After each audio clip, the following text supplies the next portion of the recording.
Market update here on the 13th. So I left off at 405. I was looking for about 401.50 to 402. We got all the way down to 399. Went a lot farther than I thought. I still think the best way to look at this is a 5-wave move. So 1, 2, 3, 4, and 5 right here. So we know that's either going to be first wave, which is actually more likely, or it's going to be an A wave. And then we get this bounce right here, which I don't think is the end of this bounce. So we have ABC. I think it's better to look at this like A. We're working on B, and then we're going to get a C wave up here like that. So I say we're working on B because right here looks like a 5-wave move. So we have 1, 2, 3, 4, 5. So that would be A only. So A, working on potentially B might be finished, or there might be one more move up. But it looks like B is getting close to finish, and then we get a C wave down here. This looks like A, and potentially A, B, C down here, and then get another move higher. But I'm looking for a C wave down here to the base of A. And then we would get one more move higher. Let's say we came down here at 399.92 again. I'd be looking for something around 404, 405, something like that. And if we look at the fib retracements for the 5-wave move, you'll see that the 50% retracement is sitting here at 404.75. So I'd actually look at something to at least 404.75. And then the 0.61 is at 406.08. So basically in here, in this area is where I look for a C wave. And then that's going to either be B or 2. I think that it's more likely we're working on a 5-wave move though, because if we zoom out again, we have A, B, we're working on a C wave. So C waves are normally a 5-wave move. We go back to this. If we get a second wave up here to 404.75 to 406, then we're looking for a third wave to take us to a minimum of 392.04. And remember, that's also the very bottom of wave A, basically, almost perfect. So if it is only ABC, that would hit the bottom of this perfectly. But if it's a 5-wave move, we're looking at it going lower than that. And if we break 390, then again, I'd bring back into play the daily demand zone down here at 380. And in order to get there, though, the third wave would probably have to go to the 2.61 fib. So going back to this again, I know I have a lot of lines in here right now, but the 2.61 fib, another destination possibility, is sitting here at actually already in the demand zone. That would take us all the way down to 380.75. And then we would bounce and have one more move down. I don't think we would break the demand zone if that were to happen. But again, more likely we have a third wave down here to 392.10. So you're looking at 392.10 pretty much in either scenario. So ABC or a third wave 392.10. And then if that were to happen, we'd be looking for a fourth wave. Let's say it's a 5-wave move. We'll go to 394.10. Maybe a fourth wave up to 395, and then ultimately down to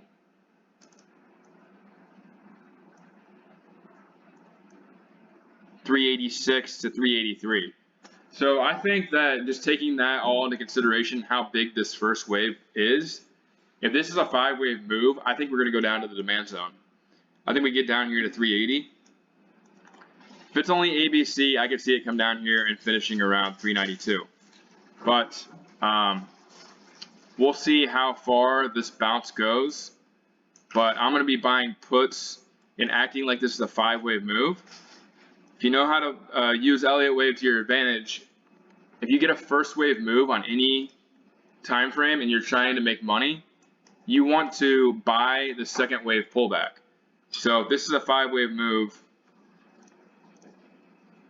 you want to buy where I already stated, right here, maybe right here, and then you want to have your stop loss above the high.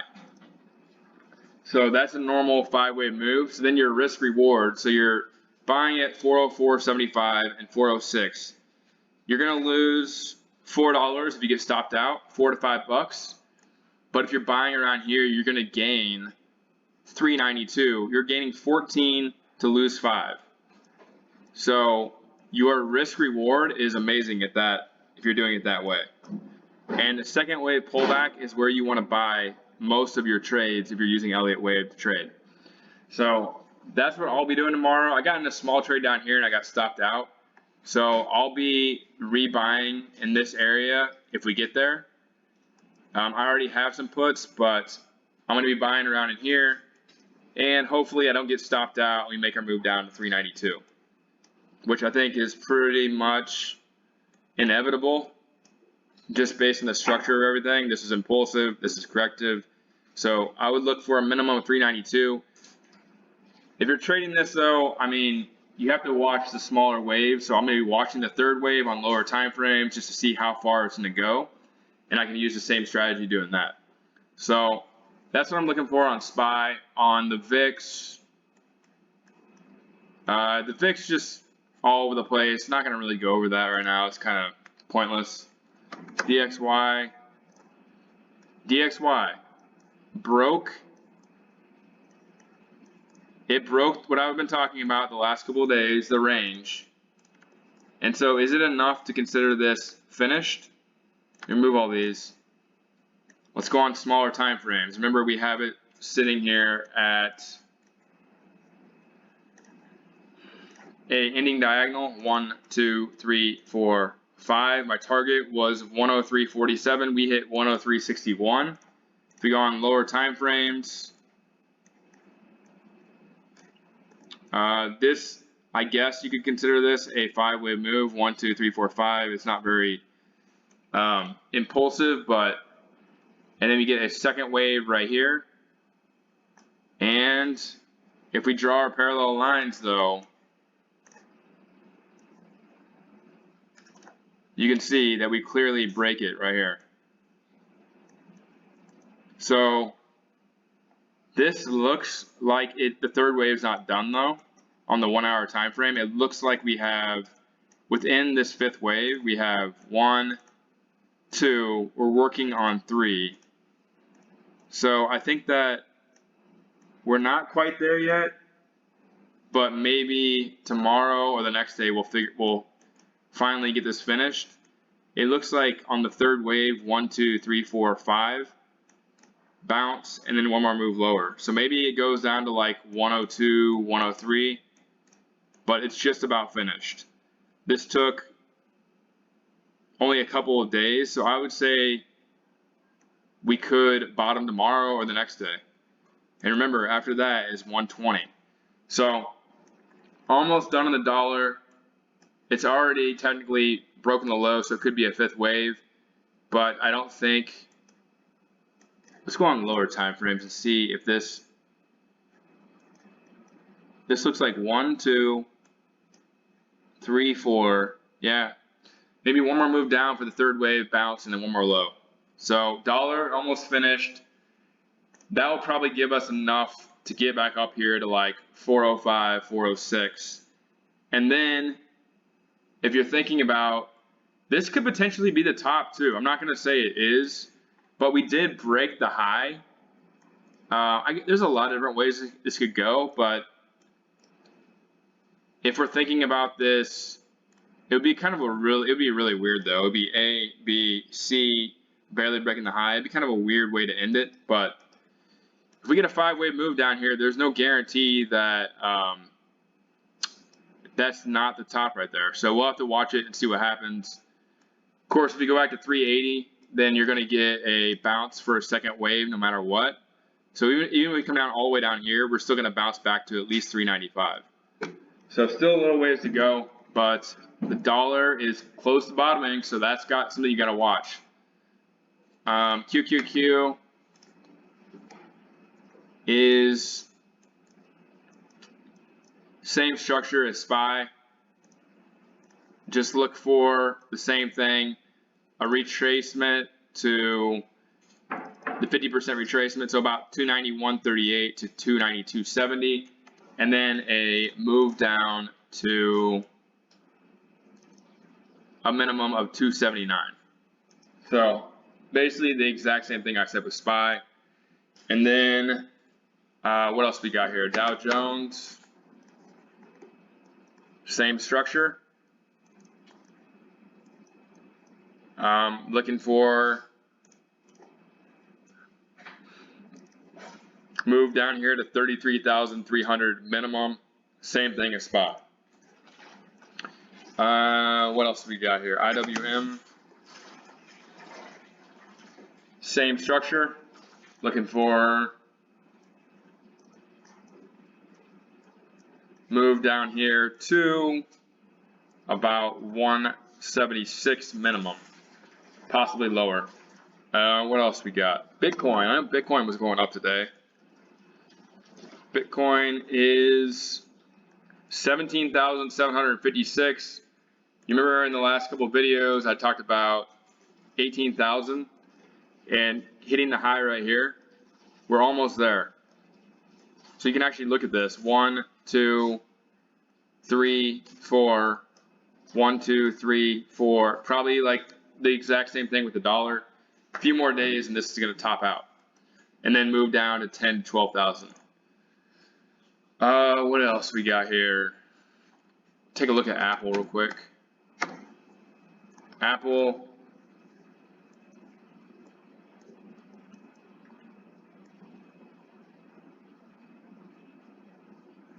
Apple, we're looking at,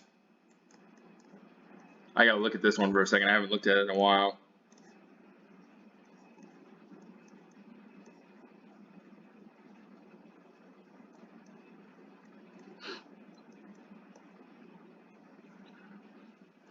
Apple looks like it's like ready to go higher, to be honest. Maybe they'll use Apple to go higher here.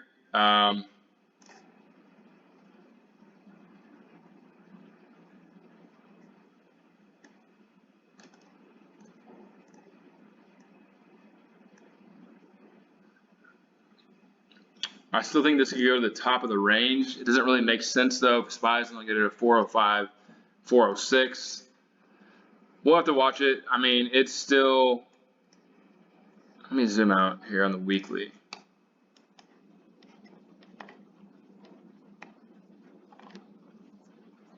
So overall, it's just making that either second wave or the B wave.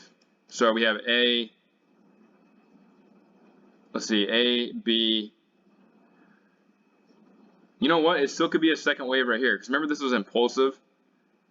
The only thing is, it looks like it needs to come up here and hit the top of this at least. So maybe like low 150s now.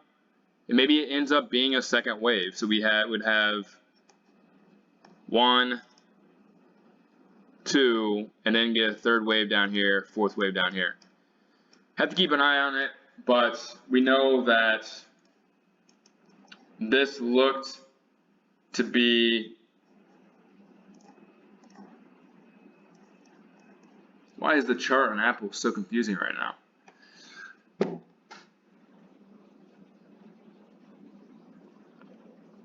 I think it needs to come up here again. Probably at the top of this range. I would say anywhere between 150 and 155. And then start the move down. It can either be a C wave down here to, let's say, 110. That's where I had my original target, 110. Or it's going to be a third wave, bounce, and lower. Probably to around like $100. So I would look for a little bit more upside tomorrow on Apple, and then more downside after that, probably to like 110.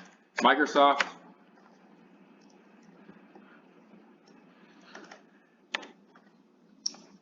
Same thing, A, B, potentially 1, 2.